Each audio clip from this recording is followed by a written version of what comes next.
İmam Hüseynin fikrində Allahın nazil etdiyi dindən savayı heç bir şey yox idi. Dedi, ilahi, bütün uşaqlarımı və ailəmi sənin eşqivə tərk elədim. Əgər məni dikə-dikə doğrasalar da mənim qəlbim səndən başqasına meyil salmaz. İmam Hüseyin Allaha xatir Əli Əsərindən keçdi, Əli Əkbərindən keçdi. Bir dənə uşağımızın ayağına bir də daş dəyəndə ürəyimiz partlayır. Narahat olduq ki, necə? İmam Hüseynin gözünün qabağında asan deyil, biz danışırıq, valla adam fikirləşir ki, 6 aylıq körpün qucağında ox vuralar, başı düşərlər. Əli Əkbəri göndərəsən tikə-tikə doğrayalar. Asan məsələ deyil, and olsun Allaha.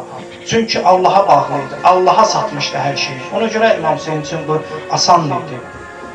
İmam Hüseyin özü ixlaslı olduğu kimi Kərbalada da ixlaslı insanları özünə tərəf cəlb elədi. Dedi ki, kimin boynunda insanların haqqı varsa, Allahın haqqı varsa qoşulmasın bizə.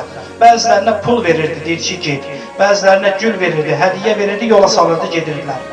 Çünki İmam Hüseyin elə bir insanlar seçməliydi ki, tarix boyu bu insanlara baxıb bəşəriyyət düzəlməliydi. Bu insanlara baxıb vəfalı olmalıydı. Seçimi bir-bir seçirdi, görək kimləri idi onlar, o şəxsiyyətlər. Hətta deyirlər, Kərbala torpağın İmam Hüseyin pul verdi, aldı.